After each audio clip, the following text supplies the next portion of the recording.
Nigel Cecil, equity as you like it. And Fred's an equitable friend as well. Here's Nigel. Hello, Jackabatties. It's a glorious sunny afternoon. So greetings to all my equitable friends. Cobblers to your equitable friends. And gobblers to you too. Hello, Jackabatties. Nigel Cecil here once again, moi, as an entertainment entrepreneur, welcoming you to this little bit of info entertainment, expressing the views of my equitable friends, friends who are involved generally with Equity UK, the actors, entertainers and creatives trade union across the whole of the United Kingdom. And they also asked for my advice as an entertainment entrepreneur. And we're only too pleased to give it, aren't we, Hilary? Yes, anything to help. Yes, we are travelling a bit, so we're in a different location today. Now, the topic, this particular video, is extremely important because this is what it's about.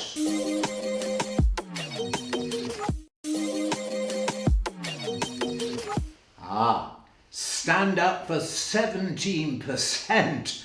And you might say, what is that all about? Well, Equity have launched a campaign, Stand Up for 17%, for the West End theatres, the commercial sector. And it is true to say, my equitable friends, that following the tragedy of COVID-19 pandemic, the commercial sector has fortunately bounced back. But then some have written, haven't they, Hilary, on Twitter, how can actors claim 17%? This surely is just joining in the socialist trade union mantra, demand, demand, demand. And I have to say that I think, having looked at all the figures, and if you have an opportunity to look at all the figures, I would say, well, this demand for 17% is progressive, it's aspiring, it's ambitious, but also it respects talent. It respects talent, because when you look at the fees that performers on stage where the audience is you pay fortunes for the tickets, well, it's derisory. Understudies, swings, covers, they get like increments that won't really pay the bus fare for many, given the way prices are rising in London. And you know, the idea that you can survive, and you have to survive when the rents are so high in London compared with anywhere else, well, unless reasonable rates are paid, well, if anybody in Manchester, Newcastle, Scotland, Northern Ireland, Wales has aspirations of performing in the West End in London, unless you've got some pop-up accommodation somewhere, you're never going to be able to afford to live in London unless you're going to be sponging off all your friends. And I think that's not right, is it? It's not respect, it's not dignity in the workplace. So while 17% sounds all right, yes, you're saying, does Nigel have any comment? Yes, I do actually, because there are different ways of achieving things. So just let's have a little look at my video at number 95 when I mentioned this. Did they really say that? I mean, this particular phrase that my equitable friends have brought to the attention of Hilary, I think is absolutely wonderful. And it highlights the contrast of what equity was, and probably was previously, and has now become. And that is confrontation before negotiation. Confrontation before negotiation. Is it confrontation or negotiation?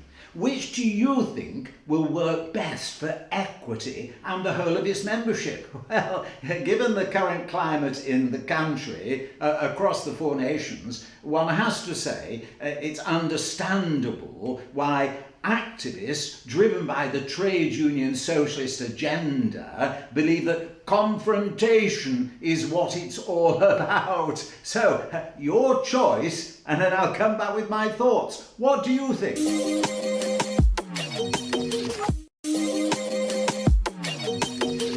Again, confrontation or negotiation?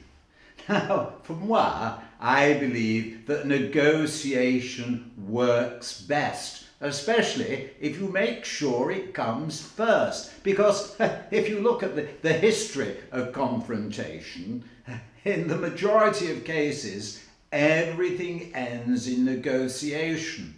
And all the confrontation has done is create sort of a little bit of distrust. Why? Because if you claim against the producers in the West End, they are not all the same. Some own the theatres, some rent the theatres, and also the ticket companies and the theatres charge different things. There's all sorts of different overheads. So when you confront everyone en masse, well, where does that get you? I mean, what can one do though in this current crisis? I can understand people saying this is derisory, the low rates. Are we talking about the minimum rates here? They are derisory. So be in no doubt, Nigel Moi says to all my equitable friends, stand up for 17%. But Nigel would say, has equity discussed launching this campaign with the West End producers before they did so? Because if you want to negotiate and keep respect with everybody, well, I would actually, what would I, yes, well, just show them the message again, Hilary.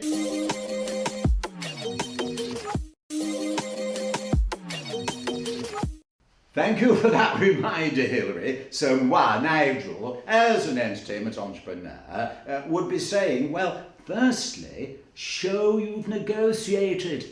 So mine would be a two-part campaign.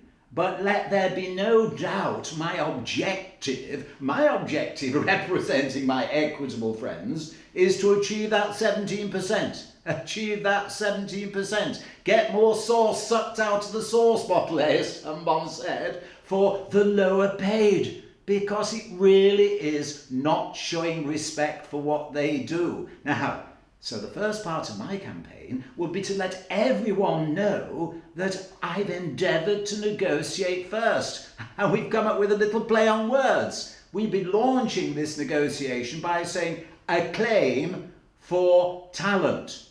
A claim for talent. And so it's a claim for talent or a claim for talent, like this.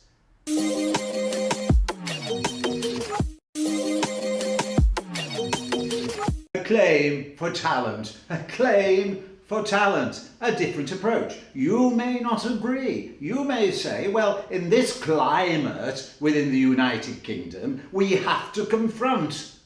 But as I've said before, the variables in the West End theatre, well, really are variable. Indeed, the producers and background of the producers and what they have to take into consideration are also variable. But the time is right, the time is now to actually focus on getting that 17% to help those lower paid who can't really survive in London with respect.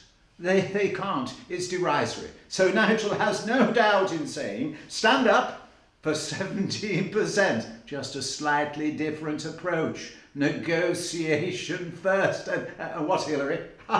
Yes, you want me to mention that phrase I said at the beginning? Well, it's from my extract in video 95 again, because Paul Fleming, the Equity General Secretary, came with a wonderful phrase. I thought it was almost Shakespearean when he said this phrase, which I mentioned back then. A wonderful quote from the Equity General Secretary, Paul Fleming. Levelling up is the lipstick on the pig of austerity. Yes.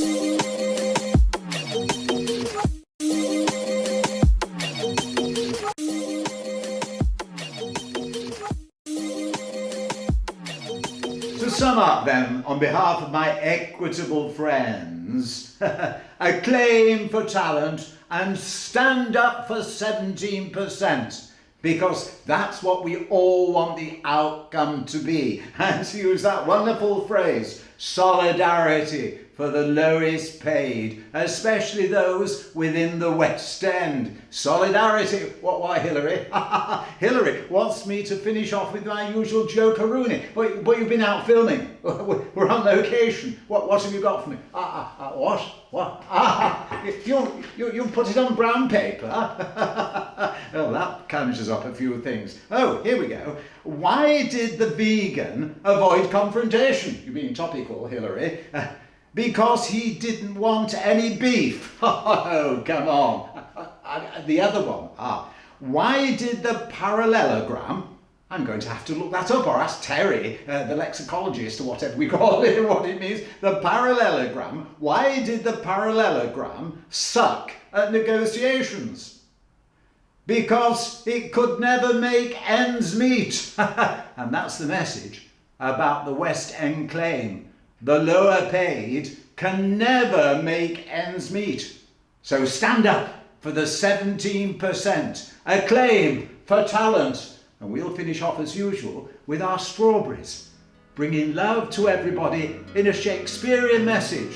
Strawberries and love to everybody. Join me again